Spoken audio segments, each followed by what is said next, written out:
What's up, everybody? Well, I think we're doing the first second channel video because obviously the primary is the conversion of this into an RV, which, you know, if you want to see how this is coming along, go to the Bus Rework primary channel. But today we're working on this. This is a 96 F350 four-door. And specifically, we're trying to fix these door locks because it's working now. Because I didn't think to film it, but that was stuck. And then, of course, I went online and I found a couple of videos that, you know, clearly were helpful, but we're missing some very pertinent information. So I've decided I'm going to throw this together. But basically what was happening is this was just frozen. It wouldn't move. You know, the power door lock wouldn't do things. So I took this panel off, and this panel comes off pretty easy. There's a Phillips screw there, and then 3 across the bottom, and then it just pops out, and then there's a little lip up here, which I'll film because I got to take this off to put this back in. But the panel comes out. Unfortunately, most of this door is metal. There's not a lot of access points. And what you're after is the door actuator, because this is most likely your problem. Now this is the one I took out, and as you can see, I broke the sumbitch. Because everybody just says, oh yeah, just pull it out. Well, they don't tell you how to pull it out. But basically, this rivet right here is the backside of a little plastic bracket. Now this, it just kind of slides over, which I knew, but this is just rubber. So this sits in there like that. You basically just got to kind of wiggle this thing down. And like I say, just a lot of back and forth and a lot of downward motion. And it should come out. I didn't know that, so I didn't know which way these openings were. I thought maybe it was like that, because you can't see it. There's no way to see down in here. But it sits just like that, so you got to just kind of disconnect this rod from the door lock here, which that's not too bad. It just pops out. But you got to wiggle this thing down like that, and it will pop out. Hopefully you don't break yours. However, the good news is the new replacements that I got for these come with that plastic bracket, so we'll get into that. So like I say, there's 4 screws on the rear door.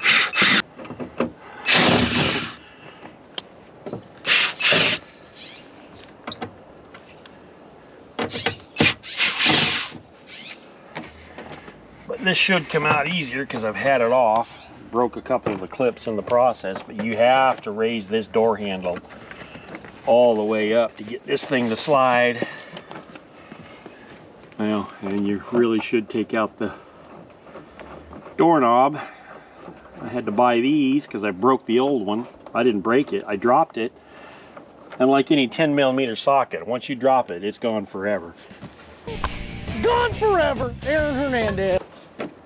I couldn't find it to save my life, so we just had to order some new ones.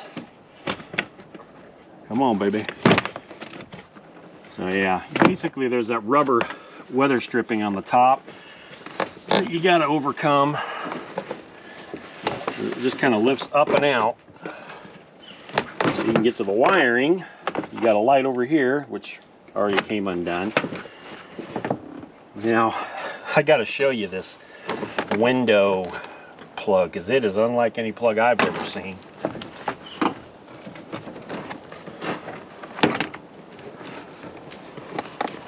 Yep, this is where the struggle becomes real. Trying to get it through there, the door latch. And somebody has clearly been in here before me because this stuff, there is no sticky left. But what I wanted to show you, that plug there, it does exactly what you would think it would do. It pulls straight out. So you got to get behind the little tabs there and pull out. And last time I had to use a screwdriver, I was hoping it was a bit loose. But it's not, so let's go get a screwdriver. Actually, I'm just going to let it hang there. But like I was saying, not a lot of access in here. You got this little hole. If you wanted to start drilling out rivets, you could get more, but I dread the day I got to change the window regulator out on this thing. But at any rate, you've got there's two different rods that come into here, and all three of them merge right on this latch, and you got to do it by braille basically, because you can't see nothing. I even had a little inspection mirror, and it really didn't help. I just ended up having to feel around and gently tugged until something popped loose. So what we're attempting is to use a 1-inch long 1/4 inch cap screw, which has a Phillips on this side, to re-secure this thing. And I've gone back and forth on which way I want this to go. But if I go this route, I'm going to have to cut this screw down because it's not going to fit the actuator. So I think I'm going to reverse it. And I'm almost certain to regret this decision. And then I can just cut this off out here, which will be a lot easier. But that's what we're going to go with. We're going to try this. And again, this is going to be all by braille because you can't see jack to get that far down in the door.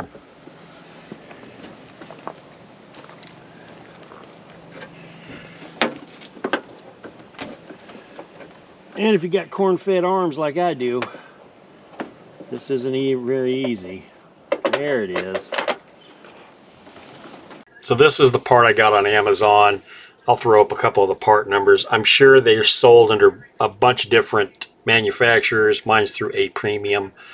So that's what I used. On this shaft, there's 3 little ball bearings. Once you get the locking collar, that dark colored ring on there, once you get that thing off, there's 3 little ball bearings. And getting that lock washer off, it's a push-on lock washer which holds that heavier locking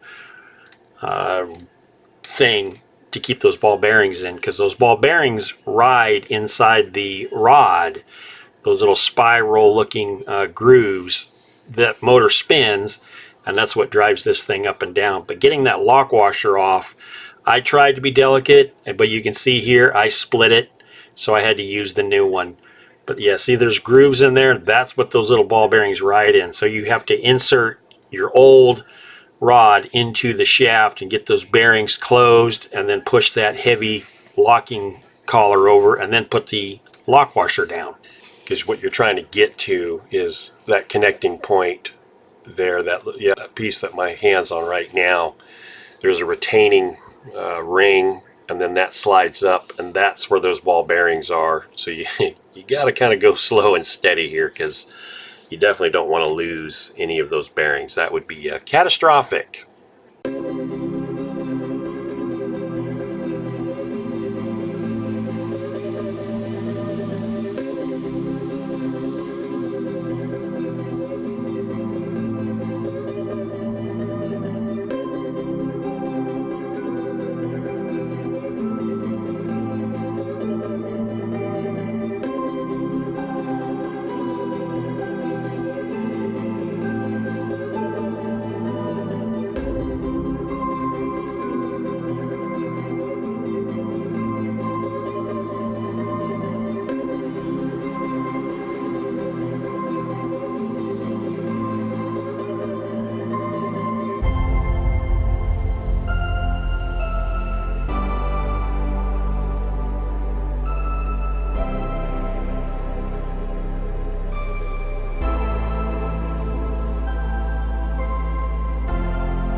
So hopefully you guys didn't break your bracket like I did, but I got to try and drill this rivet out. And we'll see how this is going to go.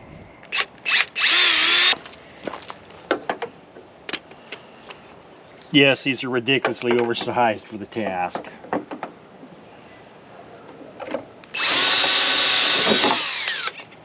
That wasn't too bad. We got to get this down, over, and back up. My bracket, because of the bolt I used, it still spins freely, but it's secure. It's not going anywhere. To me, that's going to hold it better than any rivet. I doubt you're going to be able to see anything in there, guys, but yeah, you know, we'll try. We'll see how that footage comes out. That's what you're working with.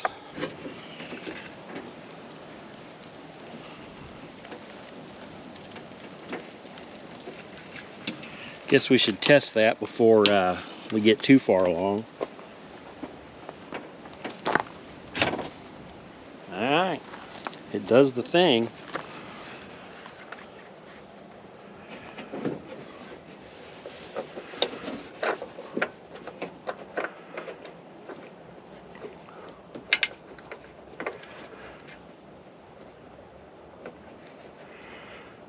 Yep, I may want to pull this out and try. Yeah, I don't want to try and do this blind. That's going to be too much.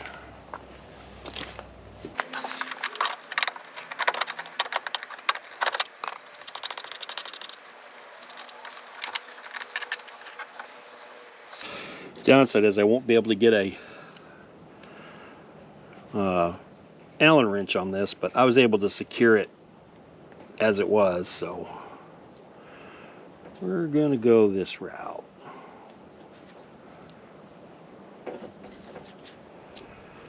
Just trying to fish this thing on here.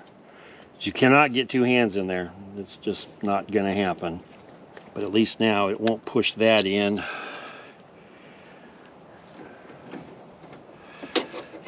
All right.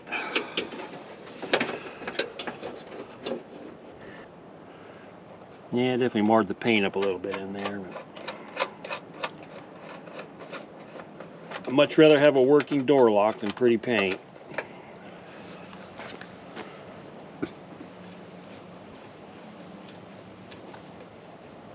Luckily I didn't cut that yet, so I have something to grab.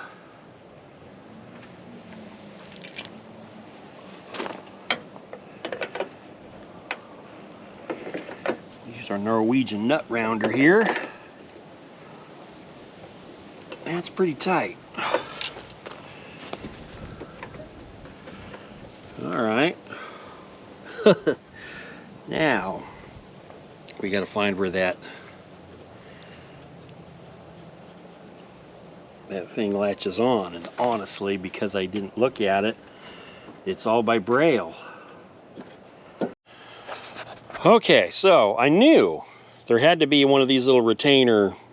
This is a lot bigger than I thought it was going to be, so that's good news. The bad news is I found it by putting my sausage fingers up in there and I knocked it off. The only thing I know is it's behind that window track, but I cannot see it. Well, I'll turn it upside down and hopefully be able to flip this in post-editing. You might be able to see what it's got to get into on the other side of that track. We'll see when I edit this. Alright, so what we're running into is this thing's got some little flared grooves in it, and I keep trying to push it in and they open up and it gets all wonky, and I really don't want to break this. Alright, so what I did is I pulled that window track rubber up a little bit, pull it out of the thing, and now I can see, at least see what I got to get to. It's that bottom right hand lever there. So at least now I have a fighting chance. Alright, so we got the plastic retainer pin on. Now let's see if we can get the connecting rod. Alright, that actually wasn't as bad as I thought. It did pop in. I had to run that rod around a couple times to get the right height, but let's see if it works. Well, it's not doing the thing. I mean, it kind of is. Oh, there it goes. Straighten this out a little bit and it seems to be working better. I can't get my fingers far enough, but it does move now a little more freely. Shot some looby-dooby in there, but the important piece is that's working just marvelous. Here, hopefully you guys can kind of see what's going on with where everything needs to go, because this was the missing piece I needed, was where does it all connect and how do I get it on and off. So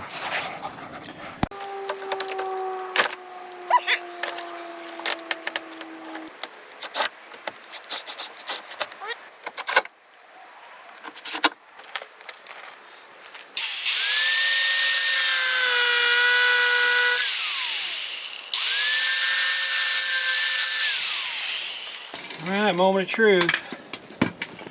Please, oh please, clear. Oh yeah, we got, hell, I probably could have left the bolt on it. There's all kinds of room in there. I was all worried for nothing. So see, this is why I wish people would show everything. You got a lot of clearance in there. Now I'm sure you wouldn't want a bolt sticking way out, but yeah, that's more than enough clearance for that nut. So I'm pleased with that.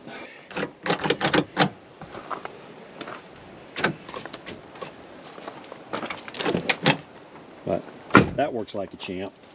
All right, guys, that's it for this one. Thanks for watching.